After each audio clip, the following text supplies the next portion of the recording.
And welcome back to Sullivan's Unheard Voices. I'm here with Timur. Hi there. Okay, so I want to preface this conversation by I did a little bit of stalking Cyberly, and I saw you practicing your bass guitar on a video that you had. Okay. And you were practicing at a speed and intensity and a level of professionalism I have never heard a bass played before. That's quite a compliment. Thank you. I appreciate you noticing. That was amazing. How Thank long you. have you been playing bass? And we'll get into, because there's so many aspects of your life that I have so many questions about. Wow, I had no idea anybody cared so Yeah. much. Thank you so much. I started playing. I became obsessed with music at the age of 12. About 11 or 12, I took my first guitar class in junior high. It's the first class I ever got an A in. And all of a sudden, I had a currency I could work with, and it influenced the rest of my life and affected every choice I made from then on. I started primarily as a guitarist and then a bass player in those first decade or so. In 91, I moved to Portland from the Midwest, and I heard a guitar player after moving here. I was a dual instrumentalist, a guitarist and a bassist, and I heard a guitar player, Jim Meese. Yeah. At the Italian Chainsaw, and I knew that that was beyond anything I would ever in my life achieve. So I stopped playing guitar publicly, and I became exclusively a bass player. And I just decided I wanted to be the best bass player I could possibly be, and make sure that there was the whole goal was success in the most competitive industry in the world. Yeah. And so my first thought was be the best, and you can't fail, and that didn't quite work. But anyway, we just keep working at that. So. I started running the blues circuit here and climbing the ladders from 91. And so blues became my primary genre, and I became exclusively a bass player as far as performance-wise. And in 2019, so I worked with a lot of the best guitarists in the Pacific Northwest, and that kept rising my abilities as bass. You rise to the environment you grow into, and I kept being put in better environments. And in 2019, Jimmy Bott, legendary Portland drummer who is from the Fabulous Thunderbirds and other bands, referred me to a famous guitar player named Paul Gilbert from Racer X and Mr. Big, and he helped develop the music school in Los Angeles. And he had just finished his first solo album and was going to do a world tour and needed a bass player. And so I got the audition. I passed the audition.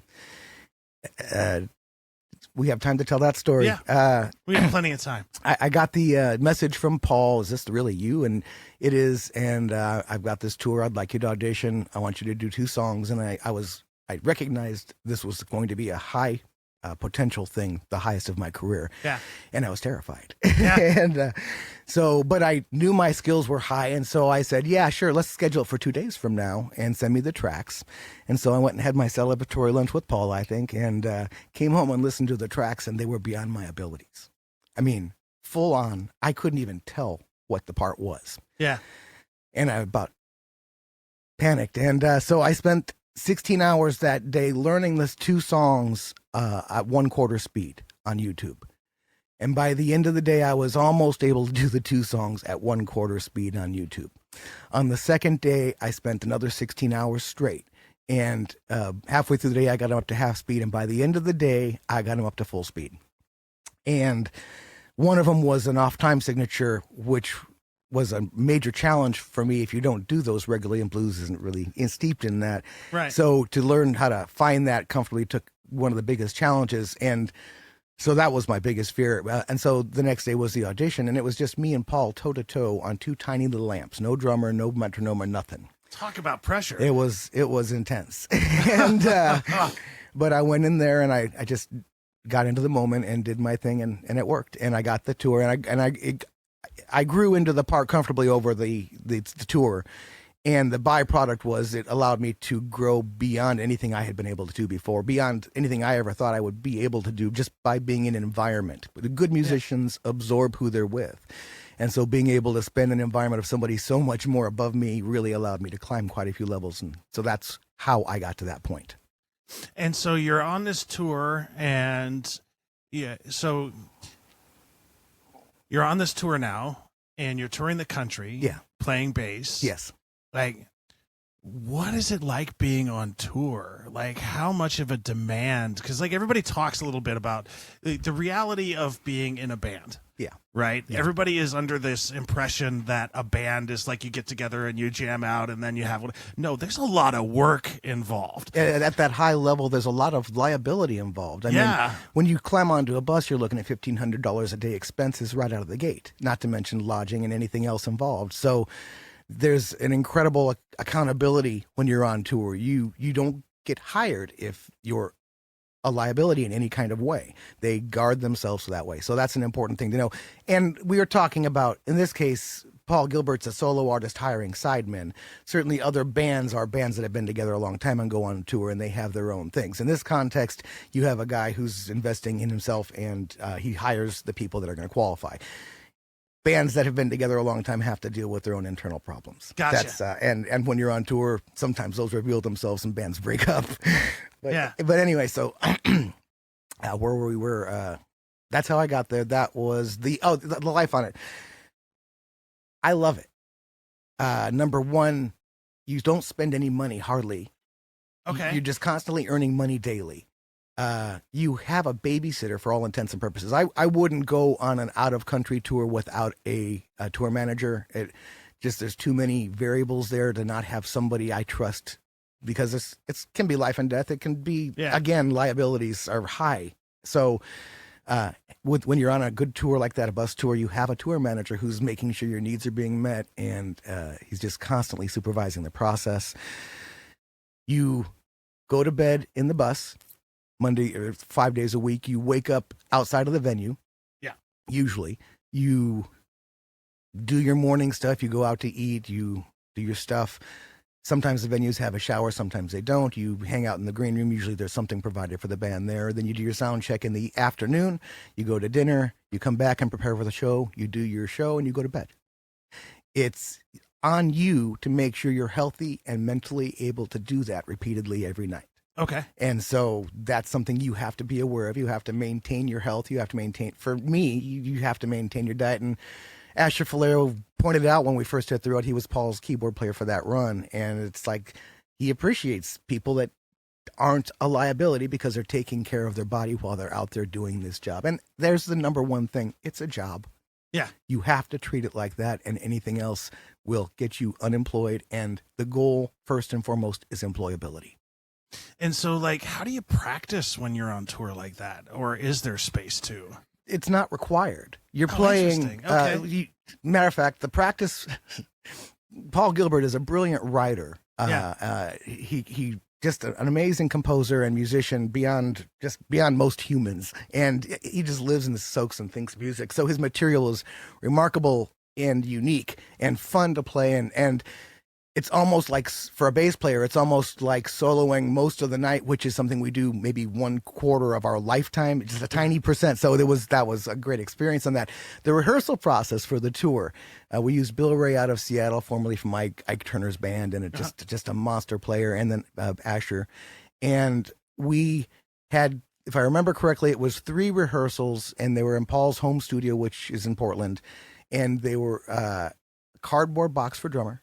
Okay. And I had a tiny guitar amp, and Asher had a keyboard, and Paul had a small guitar amp. So it was, for all intents and purposes, an acoustic rehearsal. We had 3 of those before the album went. And again, when you hire assassins, they come ready. So you're not learning the songs. You're just making sure all the pieces are right. So it's not the long process.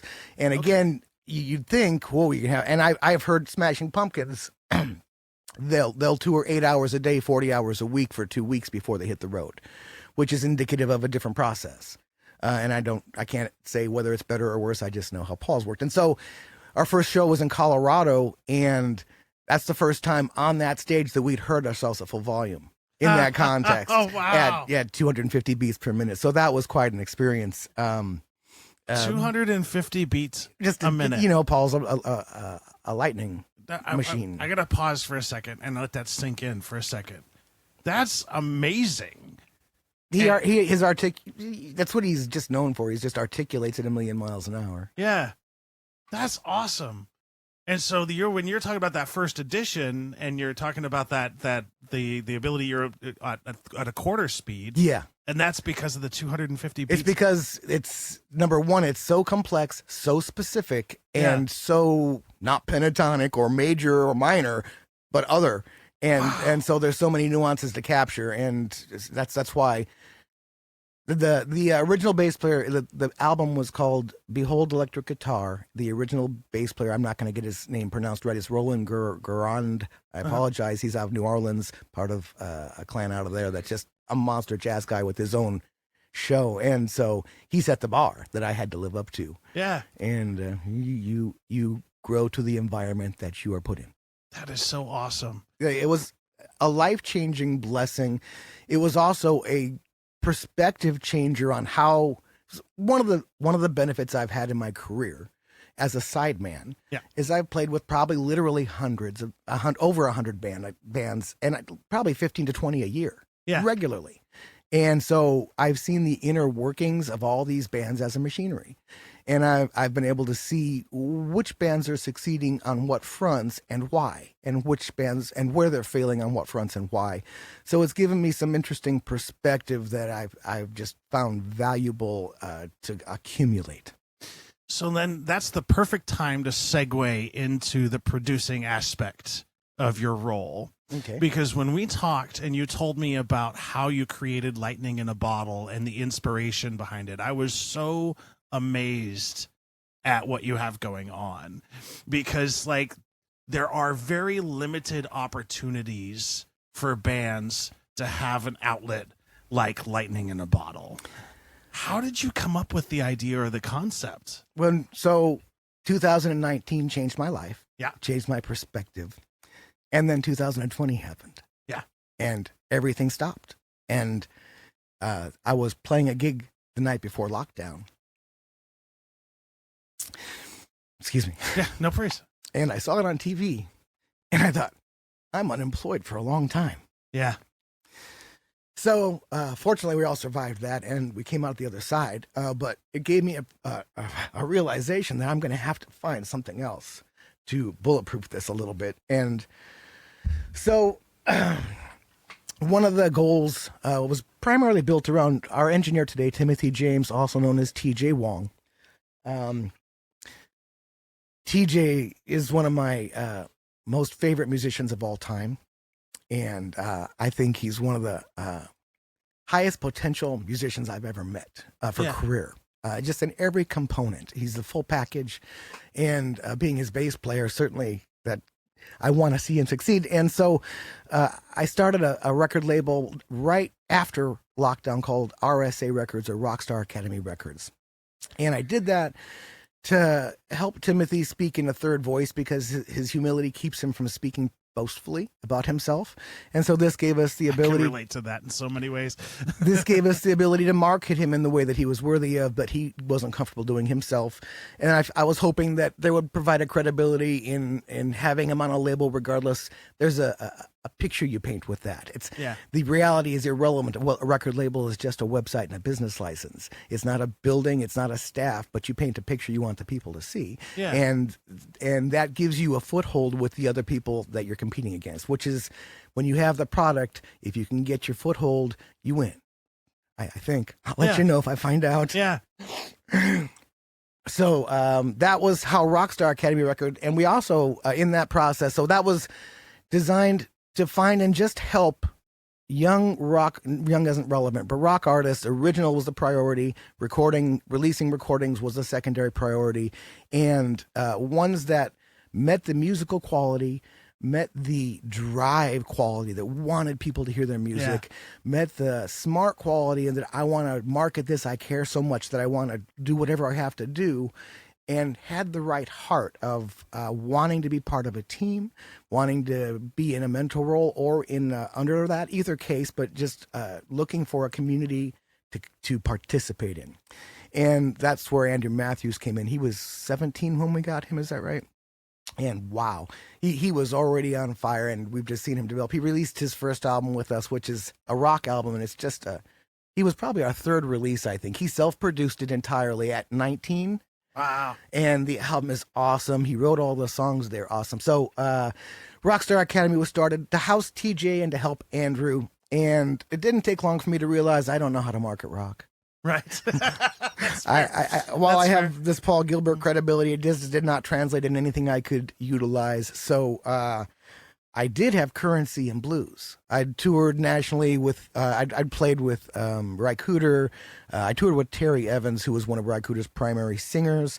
I played with Bo Diddley. And then all these regional artists, John Del Toro Richardson out of Texas. I just am plugged into that community, and I know how that stuff works pretty well. Yeah. So I decided to take this same concept and apply it to blues, and I already had somebody, again, looking for a way to, if it's for me, I'm not here. It happens. In the process of looking for a way to protect myself while doing this, this would give me a peripheral benefit of allowing me to provide benefit to artists if I produce their albums. Yeah. Allowing me to provide benefit to artists that, like Andrew at that point, anything that can help them is just awesome, just to help them get that extra step. And if you're any of the fighting artists just battling every day to make your music heard listening to this, you know what a difference it makes. Yeah. When somebody says, how can I help you? I mean, and especially if it's somebody that actually can. Wow, that's a game changer. So we moved over to blues. Mick Schaefer was our OG, and Mick Schaefer is based out of Portland, Americana artist. And boy, that dude's heart is, I learn every time I spend time with him. He's about 77. How old is TJ Mick? Mick TJ? Don't know. I think he's over 70, and he's got more energy than I have, and he's a spitfire of positivity. And if you're feeling sad, call Mick Schaefer, because he'll take an hour and make you feel better. Yeah. So he did his album, and just great material. And so we started learning the process of how to market that.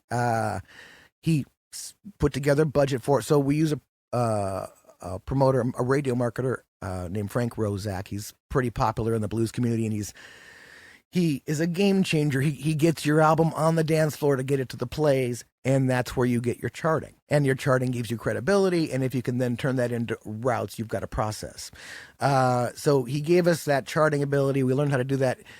The reception of the album by the audience is what determines its longevity and placement on the charts. You're not buying your chart placement.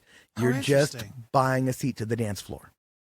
So you're buying entrance to have your music in front of people's eyes. That's right. And it's the people that listen to this music that is the ultimate determining factor on where you place on the charts. That's right. And the numbers are based on how many times these radio stations play you. Yeah. And they report, and so the play amounts are a combination of how the DJ likes the music or how it's getting response from whoever he's talking to or whatever that case is. And so there's that. So there, certainly more known artists have built-in followings, and they automatically get higher plays, so you're battling against them. That's one of the challenges.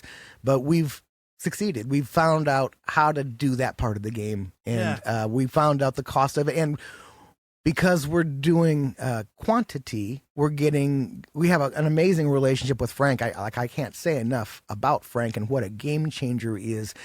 If you're a blues artist or even Americana, but I really recommend blues, and you want a game changer, find Frank Roszak and contact him. He'll let you know if you're in his purview, but he is worth every penny if you're trying to open routes and establish credibility. Yeah. So we also, did I answer the starting question? I have plenty more to go on. So basically, you were just starting to talk about like the record process and all that stuff. Yeah. But what was the decision to sort of start Lightning in a Bottle as a collective? Well, it was. I've helped every band. When I join a band, typically in the past, I'd bury myself in it and do whatever I could to make it succeed. Because as a bass player, my credibility is I'm a coattail rider. Right. My value is strictly by have you ever heard of the band I play with? Then I'm important. If you haven't, then I don't mean anything to you. That's just a reality. And so I've been aware of that. And so Lightning in a Bottle gave me ability to package all the currency that I developed over the years. Okay. It gave me a way to use it to help TJ. We developed Chad. I think he might have been our second artist to release. And Chad, as an example, woof, right? Yeah. We didn't know. He didn't know. He'd been playing in Portland for years. I mean, 15 plus. And he ran jams in Portland. He was a fixture on our scene. But in 2000, Jason Thomas, who's Lisa Mann's bass player and his own guy and all the things, but a Portland noted bass player and a friend of Chad's and mine. And he said, the Blues Foundation, which is the head of all blues clubs, based out of Memphis, Tennessee, they have an annual, every January event, the International Blues Challenge. Yes. And every blues society across the world sends their best band and their best solo duo to represent them and compete and get scored and rated. JT said, let's have Chad do the Portland Cascade Blues Association's Journey to Memphis. We have a regional competition, and it was the first year after lockdown. And I thought, this is an excellent opportunity. The numbers will be lower. It's a very competitive thing, and odds are a big deal. I care, and so this is a good time to do it. So that's how I said, if we're going to do it, let's record an album. Let's use the event to market the album. Let's use it all as a big package. And so that's what we did. And what was the initial question? That's how we started. Chad grew up in the Sugar Roots. Chad's been producing an album every year of original material. Oh, wow. So just that the process of JT initiating, let's do this, and then me saying, well, if we're going to do it, let's write the album. And Chad, within a year, learning how to write with our help. And then in the next year, the second album, which we did 1 year later, he did most of it on his own. I did a little bit of consulting, and then the final album, which we just did, it was almost all Chad. So he's just grown into that. It was a skill he didn't know he had. He's remarkable with words. I mean, just talking to him, he changes my vocabulary regularly in the most entertaining ways. He's just a Mad freaking respect for palooka. And aside from that, again, what a heart. Yeah. He is my best friend and one of my primary consultants. Good heavens, I'm emotional today. It's so good. Don't get me up before noon. Oh. Anyway, so Chad really grew into this, and Chad, his latest album, Gate C23, which Timothy James, T.J. Wong engineered and mixed and co-produced, is currently riding the Blues Roots Report charts on a couple of categories, and several singles are riding that, and it's been doing that. We released it on July 4th at the Waterfront Blues Festival, but we didn't start our promotional campaign with Frank until just about a month ago or so. And as indicated, you don't see the traction until you apply Frank. And so I got to go to tell more of the same story if I have time. Yeah, we have plenty of time. So I started with just a couple of Portland-based artists with the goal of, trying to build this machinery, learn how to make it work on a bigger scale than I was used to, and surround myself with people that I like to be with, and that had the attitudes I wanted in my life, to avoid the people that had attitudes I didn't want in my life. I do. I found out that managing my environment made me much happier and healthier. And so this gave me a way to do it and some power over that. So I apologize. I got to catch my thought here. What's that? There it is. So, we started painting the picture, and the picture was, control the image of these bands that we're representing. They look like national bands. You don't show a picture in the sports bar. You show the video on the big stage with the lights. And, as a collective, we started getting a little bit of notice. Peter Damon, who runs the Waterfront Blues Festival. Yeah. He was one of the first to reach out to us, and he says, I can book a couple of bands right through you, and I know your product is quality. And so he gave us we've had 3 years in a row now, our own main stage Lightning and About Our Records review. In addition, he's been very generous with other slots to our artists just in support of what we're doing. So as I work for my artists to help market them on Facebook, and Lightning and About Our Records does not take any money from our artists. Yeah. We take no ownership in their properties. any kind of financial benefit I get is through the peripheral because number one, I play for a couple of my artists, so if they make money, I make money. Number two is in peripheral production stuff that I get, which is earned. Yeah. But other than that, the label itself doesn't take money. Our artists keep all ownership and everything like that. But so as I'm been working for my artists, I watch other artists in other places working and take note. Who's doing it right? Who's that package that I love but don't have the numbers just yet, or maybe they do, and they started contacting me. They had seen what I was doing and took notice of how I was packaging my people.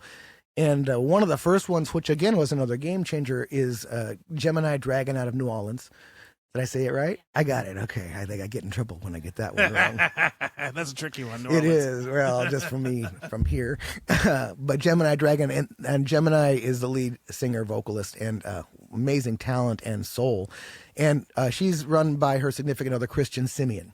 And Christian is brilliant. And he's just the guy in New Orleans who's doing everything I'm doing over here for his one artist. And you look at this guy, and he is... One of the lessons I've figured out is do. Yeah. Just do. Yeah. Fail is okay. Just do, because you can't. If you don't do, then nothing is going to happen. Nobody's going to find you. You're not going to get discovered. It's not going to happen. The more you do, the more likely anything is going to change. And until you do. So Christian is an example of that. You look at his thing, and he's got his own record label, Nepotism Records. They have a food line through Gemini Dragon. I'm not going to say the name. I'll get it wrong. But the guy is just working on all fronts as hard as he can. I'm sure he's putting in 10 plus hours a day. Yeah. So he reached out to me, and they were one of they're Lightning in a Bottle Records artists. They release on us, and when they come to the Pacific Northwest, they were on last year's Waterfront Blues Festival Lightning in a Bottle Records review. And Christian is awesome at booking his runs from north to south on the West Coast. The guy is just a machine, and he's also plugged in some other ways better. So he's now assisting us internally at really discounted rates in some of the marketing, like Frank does. Yeah. Excuse me. Christian has his own machinery. It generates different results in different markets. And so with Chad, we're trying both a Christian and a Frank approach. And we've found a bigger impact. We're getting more interviews from Christian that are significant. I don't know. Everything seems to be hitting harder. I can't say whether it's the album yet or the combination of Christian and Frank, but I can say that Christian, again, is worth every penny, and in every context, a blessing to our organization. Out of Atlanta, the Trouble Tones. My name. He contacted me, and he was again on my list. He was a regional guy working hard. And so we've established with him. They haven't released, and he's been I think he's been dealing with some family stuff lately, but he's our Atlanta guy. So we have artists across the country. Polly O'Keery, based in Seattle. She's doing what I do in Seattle. She works with Frank as a lot of his distribution stuff, and Frank again. So there's a relationship there, and she is just a brilliant performer. Her drummer Tommy Cook and Dave, they're the band, amazing writers, amazing shows. And so we signed them last year, and she's working with us aggressively now. We just finished a run up in Seattle with Chad Rupp and the Sugar Roots and Paulie O'Keery at 2 venues, and it was a smashing success. And so Paulie's going to work on Tommy, who does a lot of their routing, is in the process of we're starting to work some show routes together, Seattle down to California. And then, again, Seattle east into Idaho and other. So we're digging into finding contacts to open these routes. Hopefully the charting will help us to already be familiar in those areas. We can reinforce that.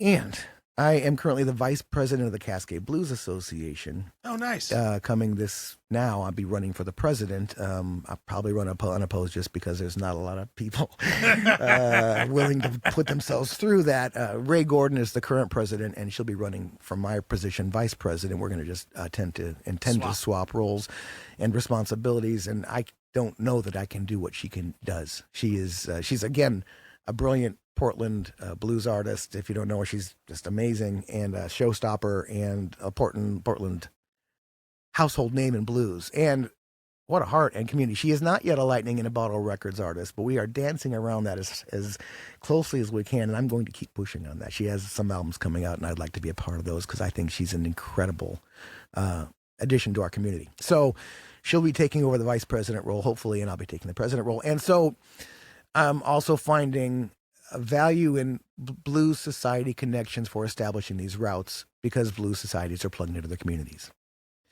So there's that. And we define it as a coalition, Lightning in a Bottle Records. Yeah. It's exactly what it is, which means trying to provide all of our resources to each other the best that we can and giving a central point. Each one of us brings credibility to the unit. And so the cumulative credibility gives the unit a big picture, which is the way I viewed it. Again, my coattail mentality, because it's how I lived my life. Yeah. And so my value is directly correlated to the artists that I can associate myself with. And Chad calls me an attention pirate.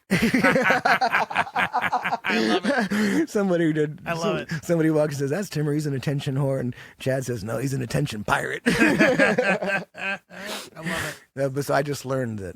So the artists that we associate with the label bring value to the label in credibility and in other ways. And it's a beautiful thing that you've created because, like, the barriers to entry outside of something like yours is so high. Like, trying to get onto, like, a national record label. They almost don't exist. Right? Yeah. And if you're looking for a full ride, good heavens, you're 1 in 2 billion people. And it's just not something that happens. Right. And then there's the other variable which is what we're up against. How do you monetize? Yeah. Chad's albums, I'm not going to tell you how much they cost, but I can tell you that I don't know how we're going to ever pay for them in streaming, certainly. Yeah. His numbers are okay, but even that, it doesn't matter. Billion streams might pay for it. The numbers are so small. So one of the long-term goals for Lightning in a Bottle and one of the barriers, for the most part, it's me. Yeah. And that comes in addition to me. So doing the label functions comes in addition to me playing bass for my artists, and I have to play bass to make a living. That's where actually I pay my bills. So there's limits to the time investment that can be made. Sorry,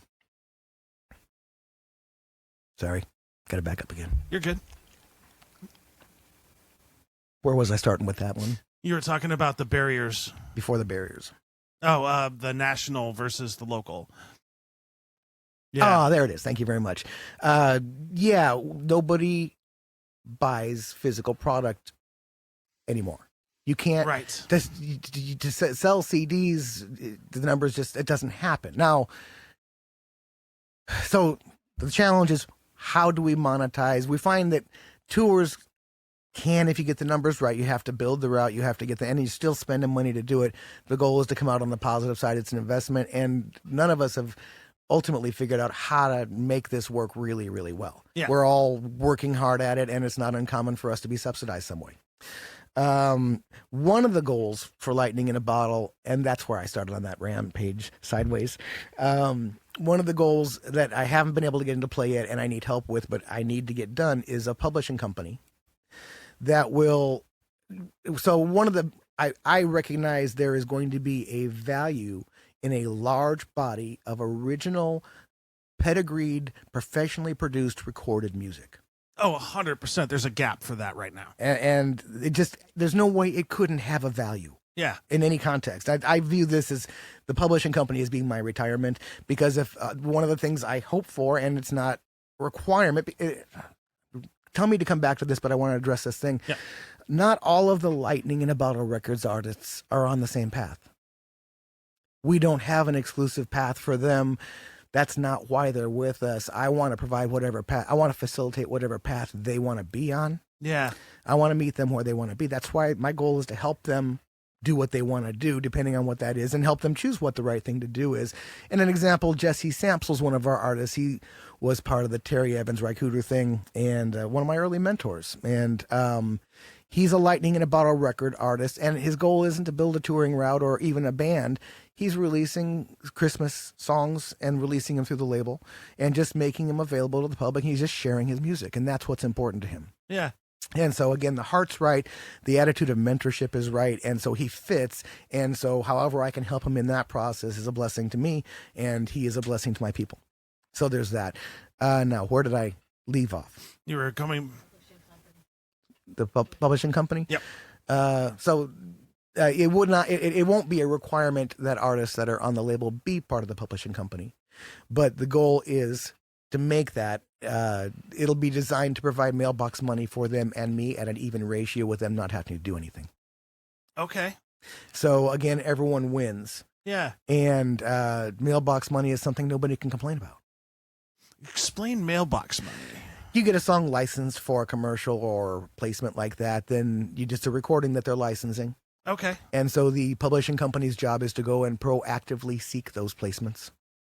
And again, when you have a large catalog, 200, 300, 400, 500 original, qualified, in some cases charting songs, there's got to be a value to that. 100%. I'll let you know if I'm wrong. Or Yeah. I'll let you know. I'll never know when I'm wrong because that means That's you quit. fair. And one of the things that you said early on was the 3 keys to success.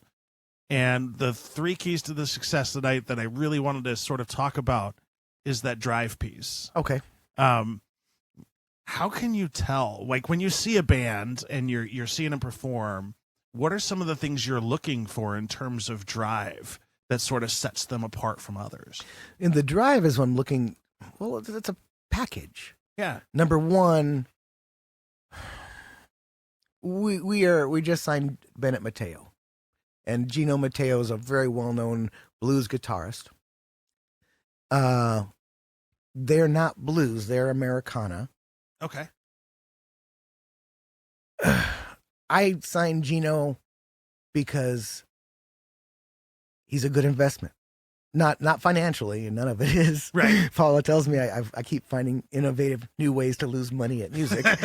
And but Gino, he's a fit with us. And he's a brilliant musician, a master musician. So in his case, it's the drive to create that pulls me to him and his talent and skill in his heart. I'm going to have to help him on the part on making it public because that's not, I don't know how to say that, but commercialization is not his priority. Yeah. Art. He's a real artist. I am not. I'm a technician. Gino Mateo and Jade Bennett, they're real artists. And so my job is to fill their gap in that case. Yeah. With Andrew Matthews, it was a simple one. He everything he did, he tried to master, and he didn't quit until he did. You could see it in his marketing. That was obvious. And then as we got to know him, I'd put him. So one of the side benefits that I provide is the connection of music community. We have a lot of musicians associated with us. Obviously, we have our artists, right? Right. Brady, TJ, Chad, in the Pacific Northwest, Paulie and Tommy. They all have auxiliary pieces. We have Alec Don, who we call an auxiliary artist. He's a drummer. He came through us through TJ. He's 22 years old. He's a prodigy, as far as I'm concerned. And so TJ, he became TJ's drummer a couple of years ago. So that put me in context with him because I'm TJ's bass player usually. And he became Chad's drummer first call. And when we have people, now he's also Bennett Mateo's drummer first call. So we help him find that environment that will get him to grow. And he's grown into every environment we put him into. And so I have a network of these people. Last year, Gemini Dragon came through the Pacific Northwest, and at the last minute, and Christian's great at lining up runs. He builds good routes. He connects. He's good at making money at it. He's figured out a lot of things that I'm still trying to figure out, which I love hanging around for that. Yeah. I like being around people smarter than me. I love to absorb from people who are exactly. Yeah. Woof. And so at the last minute, he had his rhythm section fall through. But instead of canceling the tour, at that point, I happened to be available, and Alec was available also. So we were able to, for the entire run, provide rhythm section. And because we're assassins, we learn the material, he shows up, and we do the gig, and it's not an issue. And I didn't finish that one thought, because you talked about rehearsal with Paul Gilbert. Yeah. And I didn't go past that, and that's the same with this. most of the bands I play with, except for the Revival Brothers, which is an Allman Brothers tribute band, seldom rehearse. Oh, interesting. They, number one, Chad plays 2 times a week. He hosts 2 weekly jams that we do his festival set every time to keep it tight. Yeah. That's a paid rehearsal. Yeah. With TJ, he gigs enough, the set list doesn't change, and so we know it. You know, I've been playing, until he writes new songs, I've been playing the songs until the last ones are written. The same with any of them. So with the Paul Gilbert thing, we had the 3 box rehearsals, and then we did the first stadium show, big theater, not stadium, don't want to exaggerate. Yeah. And then you just do it 5 nights a week. There's your rehearsal. And so you just do it repetitive. It just gets better. It gets easier. And by the end of the first week, it's automatic. And by the last week, it's incredible. Paula got to see the very last show in Portland. I can say that was the one where it was just, you know, every nuance is dialed in. Yeah. And so I became really good friends with the Nicky Jones band. Oh, they're awesome. Brandon. Oh my goodness. I have a story about Brandon. I want to hear everyone wants to hear a Brandon story. Goodness. So we're at practice. And I've been gracefully, they've been kind enough to invite me. I have a standing invitation to whenever practice that they have. And so I do take that about once a month. I have to go. And so one time we're at practice, Brandon shows up. He forgot his guitar at home, which is about an hour and a half away. And he's like, okay, what do I do? There's this really crappy guitar on the wall. And he's like, does that work? And the guy was like, no, it doesn't work. And he's like, tetanus. let me try. And so he pulls this guitar off the wall, grabs a tool off the side and tweaks it, tunes it, and then plays frickin' Jimi Hendrix with this prop guitar that's on the wall. And I'm like, how the heck do you? And then somebody else played the guitar later, and it sounded like garbage. Like it's nothing in changed. The fingers. Oh, it's always in the hands. It starts there. Yeah, it's just Brandon, and that leads me to John. Well, first let's finish Nicky Jones because wow, she's a great talent, and I really love what she's doing and enjoying watching her grow, and she's doing a good job. Yeah. 100%. And so now let's talk about Brandon, because Brandon plays guitar for Johnny Wheels and the Swamp Donkeys. And you talk about why, again, you didn't ask it this way, but why do I choose who I choose, but Drive is how you talked about it. Yeah. Wow. Have you looked into Johnny Wheels yet? Oh, yeah. He is a character. Technically, he is a quadriplegic. Yeah. He's the only quadriplegic band leader in the world that we know of. It doesn't matter. Yeah. He is one of the most unbelievable performers you'll ever see. Brilliant mind and his heart. Yeah. Sweetheart of a guy. He's an amazing man. So we signed him. He released his first album, came out on Lightning in a Bottle Records 3 years ago. Okay. And it was released at the Waterfront Blues Festival. And it sold out in 20 minutes. And it set a record for the most albums sold at the Waterfront Blues Festival and the quickest, obviously. Yeah. And so we're trying to, he needs to be a household name. Yeah. So our goal for him is to expand his brand as much as we can. And he's working it as hard as he can too. And all of us at the same time are trying to survive on a regional level. Yeah. Which takes up so much time. And it's a difficult path. Indeed. The path of a musician. Oh, really? A difficult path. Yeah. Like, because like you have to have a level of proficiency before you can even enter into the playing arena. And then you have to be at a certain level at a bare minimum to start making money, and then a certain level, so on and so forth. Absolutely. And it's so competitive. Well, in addition to that, no matter how good you are, unless you're a sideman, you have to learn all the other crap too. You've got to learn how to market. You've got to learn how to make posters. You got to learn how to book gigs. Nobody's going to do it for you. Yeah. And those are the things that are required to do any kind of advancement. Yeah. Without them. And it's very similar to podcasting, actually. I'm sure. It's the same process. Yeah, because I'm coming up with the same sort of thing. Like, I would love... My autistic brain is my limiting factor on everything that I do. So I only have so much bandwidth. Yes. So I'm trying to be a producer. I'm trying to do this. But it's like, so you have to almost be an expert at every level. And it's like, how? That is the challenge. And that is It reveals our heart, doesn't it? Yeah. And I think, and Paula will attest to this, one of the things that gets us through is this delusional optimism. Yeah. Yeah. Yeah. That's the way I refer to it. And every once in a while, especially, my delusional optimism will go away for a day. Yeah. And then I see things without the glasses. Oh, crap. Yeah, those are the days that you might not hear from me so much. I'm just under the covers. But in general, the optimism is what carries us through. Yeah. And I don't think it's wrong. No, I don't think so either. I think and I'm not suggesting that I'm in that caliber or you're in that caliber, not to say you're not, but I think that's what Henry Ford was. I think that anyone that is a household name in a business from us, that's what it was, that they just that delusional optimism in every case. It wasn't luck, it wasn't the right idea the first time. Yeah. It was just 27,000 failures and finally. Yeah, this is my 5th iteration on trying to do something like this. Anybody listening to this that's in this process, don't forget that. Yeah. Remember the things you're achieving. Planting seeds is one of the things I do to help keep myself motivated, and that is just trying to know what you want to do, know where you want to go, know what is your goal. It's amazing how many artists I'll ask, "What is your goal?" and they don't actually know the answer. And it's because it's generic. You have I want to be a rock star.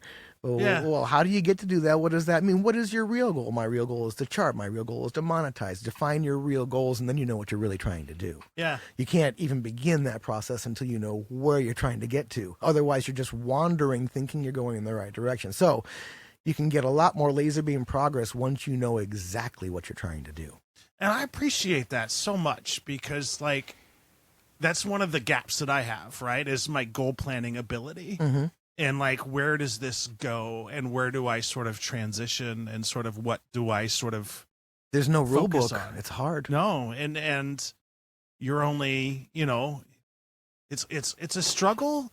At the same time, I couldn't do anything else. Understood. Yeah. Like, if I love the fact that I have a real job that supports me.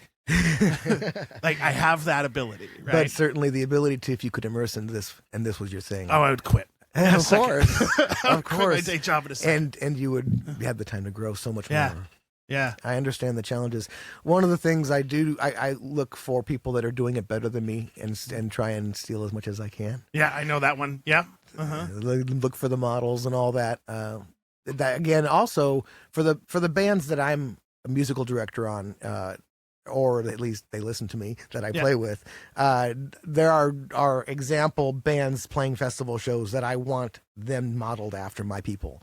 With transit, I want. It is my philosophy to be you're worth your money.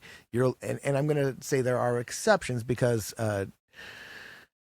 Bennett Mateo is really interactive with their audience and not bam, bam, bam, bam, right? Yeah. They're a different story. And so I'm not critical or even redirecting on that because they're their own wonderful product. But in most cases, especially for my blues products that I'm trying to get on bigger festival stages, something has to be the focus of the audience's attention nonstop from the downbeat till the 90-minute into the set or whatever it is. And that is anything that breaks that is a failure. Just like radio, silence in radio for how friggin' uncomfortable is that, right? Yep. And so it's that exact same concept. Don't give them a second to talk to their neighbor. Don't let them lose your attention. And so that's the design we build with the festival stuff. Interesting. TJ is, I don't do TJs. He does his automatically. He's really in control of his live show and he builds his own transitions and it's always a very effective a show. By the way, I know this is coming out next week. Uh-huh. Well, this Saturday, you'll miss the show at Mekong Bistro with TG Wong. However, New Year's Eve, if you're in the Mid-Valley area, we'll be in Lebanon, Oregon. Okay. At Cafe Rock, which is just a phenomenal, if I could make them a Lightning in a Bottle Records artist, I would, if that gives you an idea of a venue. We'll be there for New Year's Eve with TJ Wong, Brady Goss, and Chad Rupp. But anyway, where was I before I sidetracked myself? So actually, there's a question I've been dying to ask. Ask. And it's specifically tied to blues. Okay. Because one of the things that I've noticed, because I listen to some blues artists, as I love blues, and some bands are going away from that whole guitar solo aspect and sort of doing like less of that. But then you get a band like Nicky Jones where they're live and Brandon is able to shine with like guitar solos and riffs. And like, is there a reasoning behind that, or is Between that going just, away from it or going to it? yeah, like did you see a shift, or was that just like musical taste, or I can't say that anything is solidly one or the other. Okay. I can say that there are two perspectives that both work. Blues, all right. So one of the things that has shifted in the attention span of society yeah, is the attention span of society. I can't even say that right. My short attention span. yeah, So in my production process, I encourage the artists to keep that in mind. You don't have 48 measures anymore. yeah, If you use that long, you better be really good with it, because you have to keep their interest. And that is also one of the marks of somebody that's really masterful. So not everyone can do that. yeah. Not everyone is good at 48 measures or 12 passes or whatever the answer is. Not every band is good at that, because it takes that many levels of dynamics and intensity. See, Your I gave you a turn. hard time. You were pretty kind about it, so we'll be gentle. I appreciate that. Please silence your cell phones and pagers. That is my 12:55 wake up for my nap, go back to work alarm. I'm envious. My nap comes later today. All right, where were we? We were talking about the change in like measures. Right. So anyway, the other thing is, there's always been that kind of rule of no more than 5 minutes on airplay, radio airplay. Okay. So if you're looking to get charting, if you're looking to get that kind of spin, don't count on it. You got to keep that in mind. If you're not, so again, what is your goal? Then that'll help you inform your decision. So that's that part. The other thing is, if you're not good at 48 measures, don't do it. Okay. That reveals your weaknesses. You get to control what they see. If you don't show them your backside, show them the front. You show them what you're best at. Write the songs around your strengths. Write them in the keys that best suit you. Do what you do best the most. Yeah. And stay away from the stuff you don't do good. And you get to choose that. And that's one of the great things about. So we haven't talked about original versus cover or any kind of context like that. Yeah, please. I play with one tribute band, the Revival Brothers, which is an Allman Brothers tribute band, and I'm blessed to have it's an all-star band with just some amazing players in that. It's the only real cover band I play with primarily, although as a sideman that makes my living playing gigs, I'll take a cover band gig. I'm not opposed to that. I think that there's a hard ceiling with cover bands financially. There's only so much you can do. And as we managed the Revival Brothers, which was a very quick, successful band because of all the names it had in it, certainly regionally, because they were all regional artists, learning it had different goals. Its goals weren't the same as T.G. Wong or Chad Rupp. It doesn't need a national following. It's not cost effective to go to Florida. Oh, yeah. The goal is monetization. Yeah. Because there's another Revival Brothers band. We just got to do it better than them and make more money than them. Yeah. So the goals become finding the range in which we can most effectively monetize. How far can we go and make enough money to justify that far? Yeah. And what do those numbers look like? And then how do we build those routes? So, but there's a different process for that. And there's always I just want to say people should make the music that they want to make, whether it's cover music or original music. Yeah. If it's what makes them happy, they should do it. If their goals require them to do something differently, they need to be aware of that. But beyond that, cover band, original band, there's no wrong answer. I appreciate that so much. Because there's this, how do I put it? There's a negative connotation to cover bands in some circles. In some circles. Yes. However, I know, for example, like when I was stationed in Germany, they had a tribute band to AC/DC, Hell's Bells. Oh, yeah. Which was an the girls, all-female. Yeah. We saw them at Sunbanks. Adrian, the guitar player. Oh. She's a lightning bolt. Yeah. It's like nonstop for 2 hours. It's like, holy crap. Cow. It was remarkable. It was a notable show. I would sign her as a solo artist if she kept her act clean. That's fair. I think she's an impressive example of that drive I'm talking about, and, Yeah. and she runs that band. Yeah. And as a matter of fact, if I'm not mistaken, she initially auditioned for him and didn't get it, and then eventually she did get it, and then she kind of became the person that ran it. Yeah. So anyway, yeah, I appreciate their product, and I know that they are monetizing well, and they earn what they get. They were sold out all over Europe. I believe it. It just sold out. There's an advantage Yeah. of the fact that they're women. Yeah. It does not. It just is what it is. You use what you have. Yep. I mean, Yeah. Whatever you can use that sets you apart, use it. you have to. I You mean, can. and I saw. I'm gonna say something that I feel about this. I watched the Hell's Bells show some banks, and I was blown away. And there was a point where Adrian turned it more sexualized than it needed to be. Okay. I was disappointed because she had already won. Yeah. There wasn't anything left to win. She couldn't do better. And it tainted a little bit, in my opinion, as a brand. Yeah. And I'm snobby on things, and obviously it didn't affect them in any negative way, and it doesn't affect their tours at all. Yeah. But in terms of the people my artists, that's the way I kind of view that with them. Yeah. So it doesn't have to be that. And if you have to do that, I don't know. I mean, Polly's a great example of that. Polly is a beautiful, lovely, strong woman, but she's not flaunting her sexuality as the product. Okay. It's not a sex show. It's just an amazing bass player vocalist that'll just knock your pants off in the non-sexual way. Yeah. I love the pun though. Perfectly timed. So what about the actual scene for bands to play at? Because I Okay. know COVID knocked a lot of places out. Indeed. Is it resurging? Is it starting to come back? It's a slow process. Venues started to surge and some died again. Audiences are crawling back. We're seeing some. We're still fighting over a finite number of people, Okay. but there still isn't a massive amount of venues either. Yeah. We were down at Biscuits and Blues with Bennett Mateo a few months ago, and Biscuits and Blues is in decline. The venue, they were shut down because of some financial. It's a landmark venue on the West Coast. Yeah. It was a destination venue, and still any national act that comes through plays there.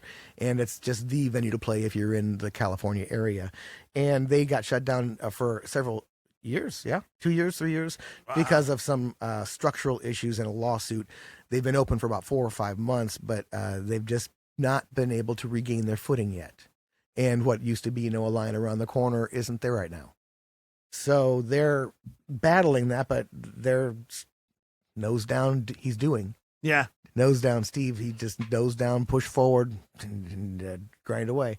So hopefully it's going to keep coming. I can't. Nobody can answer. We found some couple good venues in Seattle. We're finding venues, and blues. Boy, blues took a big hit. Yeah. Blues societies took a big hit. I'm finding I'm seeing now that some of them are starting to come back together again and starting to regrow, and some of them are still in disarray and they need some help. But it's coming back, and it took a 50% or more hit, including our blues society. We're working hard and aggressively I'll talk for a second about that. It's my microphone. Yeah. The Cascade Blues Association is a community hub for the Pacific Northwest, particularly Portland, but the Pacific Northwest. It has been for a long time, and COVID took a big hit on it, and then just not knowing what it was going to do for the next year or so, it didn't get much done, and it took a lot of decline. We are aggressively finding ways to renew its value to the music community, and especially the musician community, Yeah. because it lost that, and the musicians need help. Yeah. And so here we have this machine of people that love blues. Let's try and find to bring value to it to them, and increase its value again. So that's how we're going through our process. I'm seeing other blues societies do the same thing, and I'm seeing the Nashville one is really doing well. Tommy, can't remember his last name, but he's running that one, and they're doing a lot of growth, it looks like to me. And then there's a brand new one opening up in Fresno. And so I think we're starting to see the regrowth, and anything I can do to help, I'll do. And the other thing that I've noticed with blues, and correct me if I'm wrong, there seems to be this period of where people were just not picking up instruments and learning them. And so, like, you'll see, like, people now, there's a resurgence of people, like, in their 20s and their teens that are picking up the guitar, picking up the drums. But it seemed to me like for a while there, it was hard to find new people who were getting into, like, the music industry. I'm not quite sure. My perspective, I think, is too internal to know, because my perspective through that period would have been as a music teacher teaching students. Okay. And then as a musician soliciting students to work, as a musician soliciting musicians to work with or for. So blues by its nature right now is an old person music. Okay. Is that about where we're going with that? Yep. That's really not arguable. If you look, matter of fact, I can look at my demographics as a blues musician on all my stuff, and it starts at 45 and goes up as the primary numbers and the lower numbers are small. One of my goals with Lightning in a Bottle, as reflected in TJ Wong and Alec Don and others who I haven't mentioned, who's Jason Yelton, who's another 21-year-old. He's Jason 21? 22. He an auxiliary artist. He's not a blues artist, but he's a gifted musician with drive that needs a little help, and he does a lot of sound events for us. And he'll be mixing my shows on Saturday and Sunday in a week. So anyway, he's just part of our thing. So he's another youth that we've invested in, Andrew Matthews. Lightning in a Bottle is really about helping find young people and getting them that head start so that they don't end up jaded and angry like me when they're my age. Just to give them that shortcut that says, okay, it's gonna be okay, you know. And and the ones that are worth it, and there are a lot of them, and they just need, again, a little help or a little guidance and putting them in that environment. Chad Rupp, awesome mentor. Yeah, that dude is with Pierce. Did I talk about Pierce yet? Pierce Johnson. Nope, not yet. So earlier this year, Paula and I and Chad were invited to judge the Bach to Rock, which is a music school in Hillsborough, their Battle of the Bands, and offer weighted scores and input.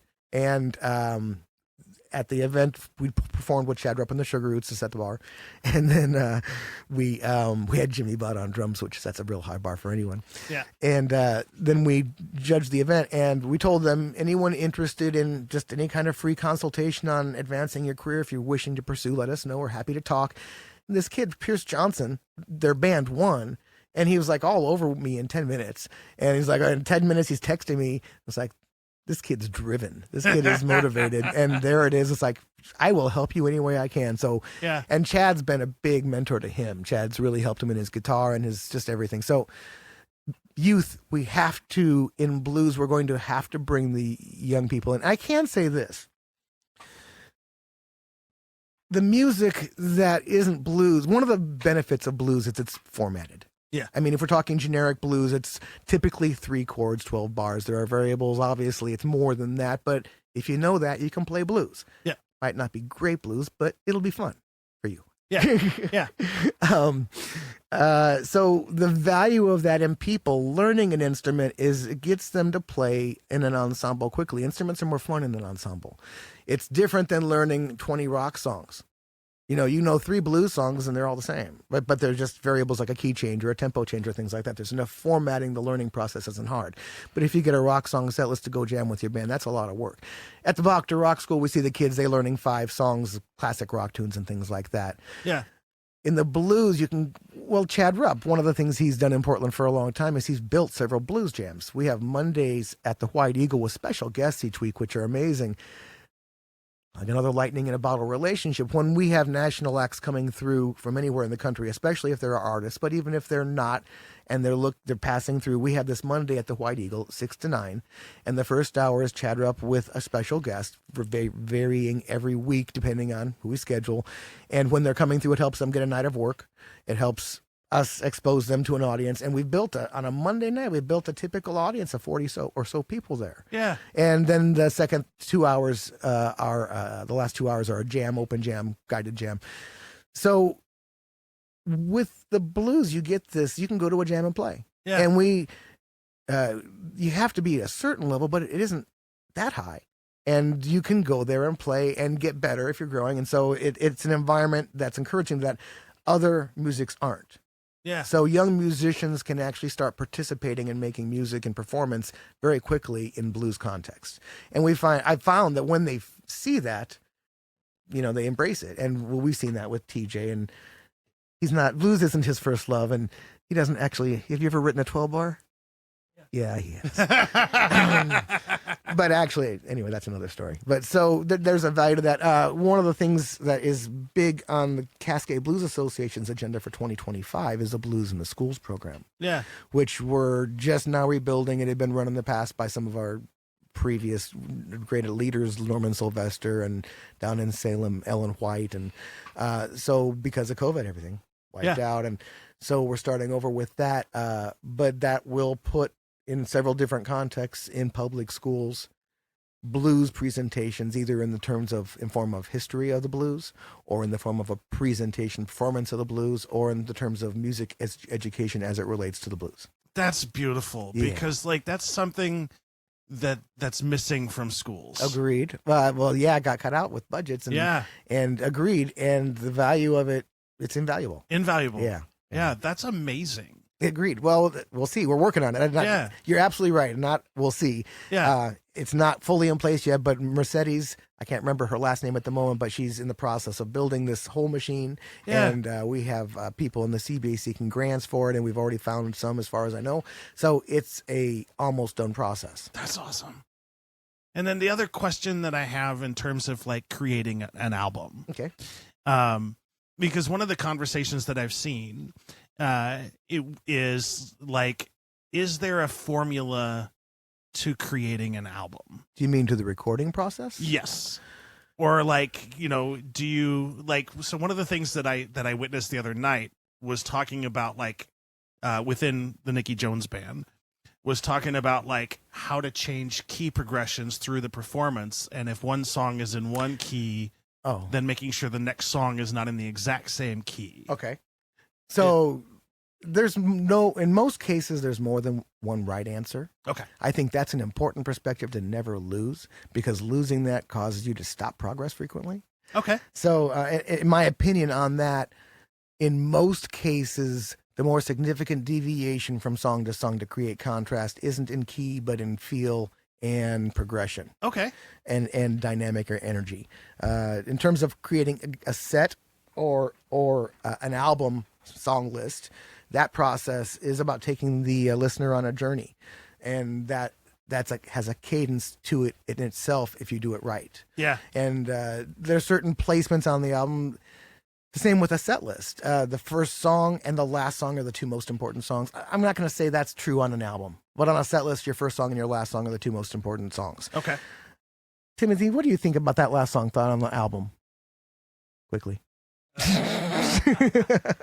Nowadays, I don't think it's as important because that's true. TJ's position is your singles are more important than anything. Singles are more important, and I think that's a young person perspective, which I have not wrapped my head around fully yet. But it's just the way things are. Go ahead. Just like with my podcasts, right? Yeah. The clips are way more important than the actual full length. That podcast. I can see. Well, I can say that one of the disadvantages I have with singles versus albums is I can't do a radio marketing campaign on a single affordably. And that's the barrier there. And since one of my biggest currencies is providing charting, that's why I have to have an album. Now, Christian Simeon, I think, is much better at dealing with the promotions of the singles, because the goal with that isn't the charting. And so, again, having two different machines to do similar but different tool products is turning out. We'll see how, but it's working good so far. And I'm kind of old school in that regard, right? Yeah. So I don't know if it's my autism. I don't know exactly why, but I cannot listen to singles. I have to listen to the album start to finish. Interesting. That's a little OCD too. Yeah, because I feel like I owe that to the band. Well, if I can ask, what is your age? 46. Okay, so that's a relationship too. Although you're probably on the young side of that, because we listened to albums. Yeah, we listened to full CDs. It wasn't. We took that whole journey. We didn't listen to singles per se. Yeah, that us age wise. Yeah, That's fair.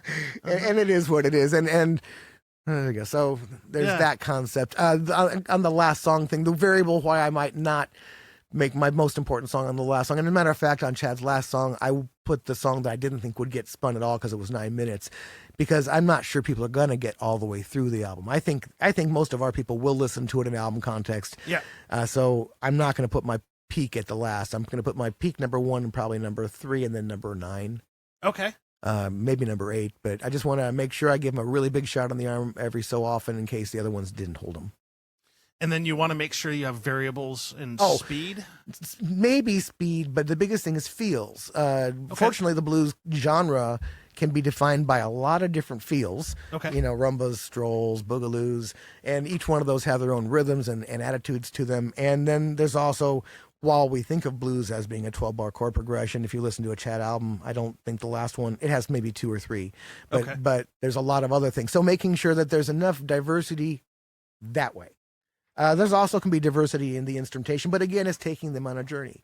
Start them off, slap in the face, take them, making a happy feel good. Let's let them relax a little bit now. Now let's kick them in the butt and, you know. Something a little more angry. And now let's show them what good instrumentalists we are, whatever. And again, we're writing to focus on the abilities of the people playing. I appreciate that. It's a comprehensive view gives you a better end result. Yeah. And the intention behind the album. Like when you get that album, you know that the artist has put in a lot of time and consideration into what pieces go where. Let's talk about that for a second. Yeah. Because Brady has an album in the works. We started recording it right when we started recording Chad's, almost 2 weeks apart, which Chad released on July 4th of last year. Brady's isn't done yet. Okay. People do different amounts of time. I'm not going to say there's a right, well, again, there's more than one right answer. Yeah. But in Chad's case, there used to be this fear of a recording being on your permanent record. You know what I mean? Yeah. And I don't disagree that it's a reflection of what you do, and it should be the best reflection. And I think the recording studio is the most controlled environment you can make music in. So if you're not making good stuff, there's something wrong. Yeah. It's not the gear, right? Yeah. With that said, there's so many right answers, and you can't bugger a fly. You can't pick it apart. You got to, at some point, say, let's do it. Let's get it through. You know, I set deadlines, and I try and have the album fully tracked within a month. And so if you don't set the deadlines, you can get stuck by buggering a fly. By just trying to pull it apart too many times. It's not perfect. It's never going to be perfect. You can't do the next album until this one's done. Yeah. We can't, nobody knows this exists until it's done. Get it out there. Do something. Do. Don't be afraid. And that's another thing. And I can fully acknowledge playing a song you've written for somebody or making them listen to it is like standing in front of them naked. Yeah. Especially if you produced it and it's your album. It's like, until you reach a certain point where you know that you have confidence in your product, but certainly in those early stages, that's terrifying.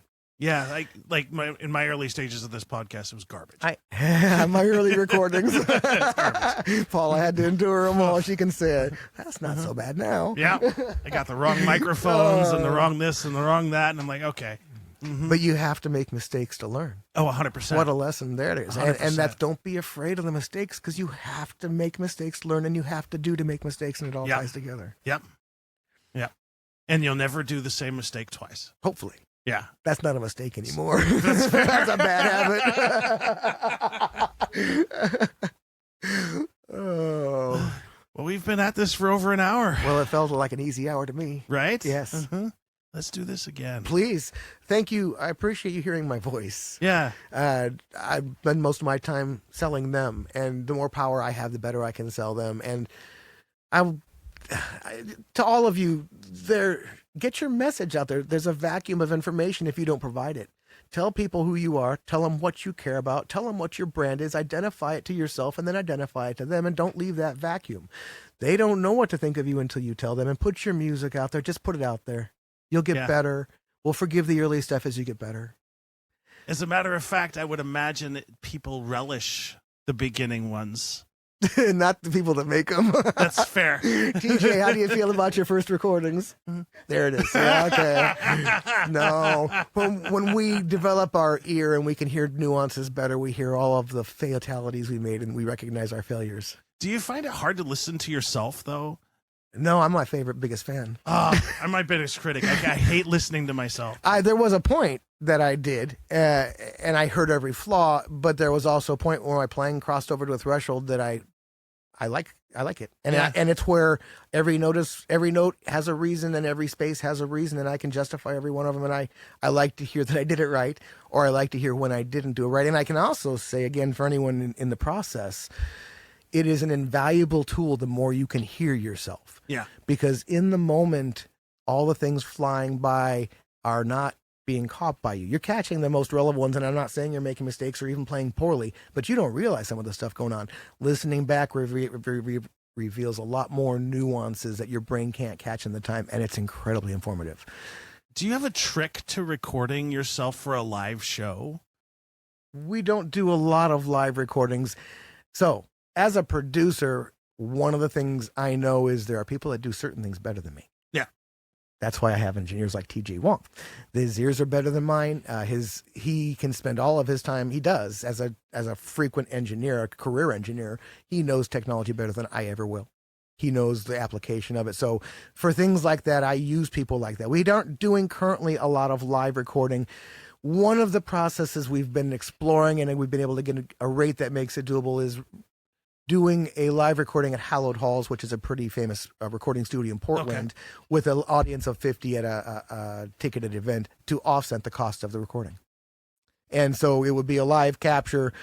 Gino Matteo, we're exploring that with him because he really wants to record his album full on live. He is an artist. Awesome. That would be awesome. His last contest thought was, we just recorded the demos a couple weeks ago with Alec Don. Did I say Alec Don? Yeah. And his first concept of it was just trio and Jade, no other overdubs or nothing. Okay, that's pretty naked, but you're the boss, Gino. I'll help you find your vision. And actually, he is the kind of guitarist that I think probably could pull it off in an album context. Again, in an album context, I have a different expectation than I do in a live context. A live context, I have a mouth to feed for every person there. In an album context, it has to be the most the best presentation of what that vision can be. Yeah, because it's the controlled environment again. If you didn't make it right, it was your fault because you had every control. You could have redone one track, you could have hired a different vocalist, whatever. If it's not perfect, it's your fault. And do you normally record one musician at a time and then compile it together? So our process and one of my biggest benefits I've been able to provide is such an efficient process. In addition to price reductions through continued work and relationships, my process is really quick, efficient. Yeah, yeah, efficient. Usually I can get, first of all, I'll consult with the artist. In TJ's case, I helped him write some of the songs, and then we arranged, he did a lot of it together, and he actually produced his own album. And Chad's, I'll usually work with him and make the arrangements, and we'll do like just a me and him demo. Mm-hmm. And we'll send that to everyone, and I'll write charts. And then over 3 to 4 days, we will record those as a band. Okay. In that process, we'll record scratch vocals that we could use if they're good enough. Typically, we try and get enough isolation for that. We probably won't record solos. And so we can usually get 3 to 4 songs a day, multiple takes, and then with editing, we can do anything that's fatal. And then we'll usually have a couple of days after that, maybe 5 or 6 altogether for tracking other parts, which would be, first of all, several days of just vocals. Yeah. And again, I'm not a purist. Efficiency is my bigger goal. I started to mention things aren't like a permanent record anymore. Yeah. So much as music is coming out. I mean, you just get it and move on, and then don't suck, but make it right, but move on. And so that's one of the things is don't sit on it forever. And so we typically do when the core tracks are done, we typically do 3 or 4 passes that are good, solid keeping passes, and then Timothy will create the best composition of those passes for the take. Okay. And then we'll typically do that for solos. And we'll usually have the soloists come individually and do their parts on that. And then for horn sections, the horn section will come in together. The last album we had both piano and B3. And they did completely. Oh, B3 tracked live with us. Piano did too, didn't it? No, okay. So in that case, the piano was all tracked after, but we had drums, guitar, scratch vocals, and then keyboards all tracked live, and that was all captured that time. And so in that process, we can 12, 14 days of tracking, and it's ready for mixing. So one of the biggest challenges becomes scheduling, keeping it all straight, and all that kind of stuff. But usually we can get from beginning to end 6 weeks with all the special guests that we have to schedule, all tracking completed. That's awesome. And that's because it's our goal. Yeah. And because I know when to say when, because Yeah. to self-produce, woof. Yeah. How to know when to say, oh, I'm good enough there. How do you do that? I couldn't do that. That's why I'll do it for somebody else. And that's why TJ edits my solo and mixes that. Gotcha. And the last question, the most important part. Oh. If we have musicians that are interested in like, I want to get in touch with you, like what's the best way for folks to reach you? You can email me at timurblakely@gmail.com. The best thing, first of all, please go to lightninginabottle.records.com. Visit the website. You can sign up for the email list, which we don't send out currently, but we're building that list. And just you'll know where we're at, and you can keep updated on who our artists are and what they're doing. Find us on Facebook, Lightning in a Bottle Records on Facebook. Make sure you hit that like button, and that's where you'll see where our shows are. And we do most of our press releases out of that. Our primary demographic is that age. And so that's where we focus our marketing. But we also have a Lightning in a Bottle Records on TikTok. Go find that and hit that. And we use that for various things. And that's the best way to get a hold of me. Perfect. Thank you so much, Timur. Shawn, thank you for your time. Thank you for driving up here. And I appreciate your attention. Oh, this has been awesome. I enjoyed it too.